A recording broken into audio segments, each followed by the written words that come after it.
Welcome. There are questions related to environment which are commonly asked in your NET paper 1, and here we would be discussing some of the terms. Now these terms really become important in light of the recent waste disposal of Bhopal gas tragedy that was in news. So what are the kinds of waste and the toxicity that they produce? So we usually classify them under genotoxic, oral toxic and tetratoxic. So let's understand the difference.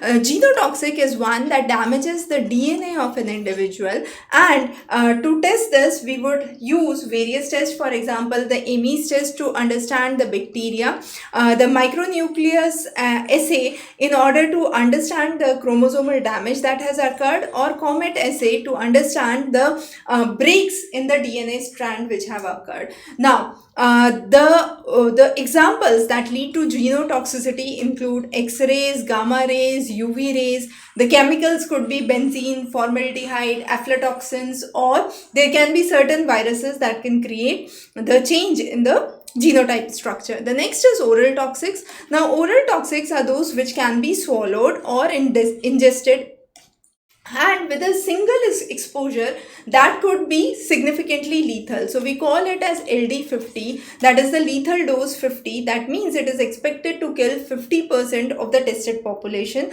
when administered orally. So if the LD50 is lower, that means the substance is more toxic. Now cyanides are some of the common examples in this case. Then we have styrene, pesticides as other examples. Some of the household cleaning products are moderately toxic in nature, and then there are relatively high the things that are highly toxic, which could actually lead to seizures or organ damage or even instant death. The next is tetratoxic. Now tetratoxic is a toxicity which can create birth defects.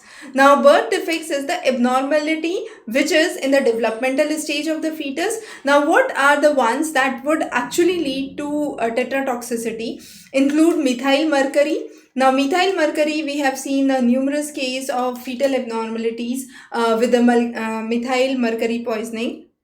If there is infection, for example rubella, Zika virus, it could lead to abnormalities in the birth. Then there are certain medicines, for example thalidomide.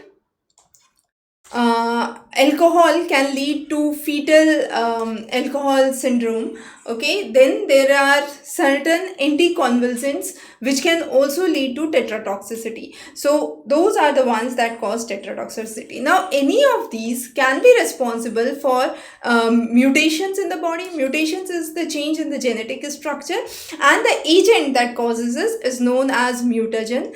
Again, it is important to understand that there can be xenobiotic. That means it's not naturally present in the body, but it is provided from outside, and anything that can harm an individual would be considered as a toxicant.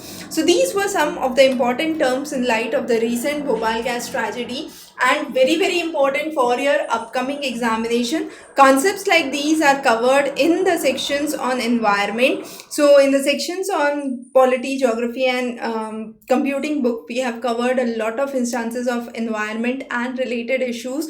Again, in the new topics there has been significant coverage. In case you have any questions or queries, feel free to connect back. Thanks for joining in, and of course we'll be covering many topics for your paper 1 before the upcoming examination. Stay tuned. Thanks for joining in.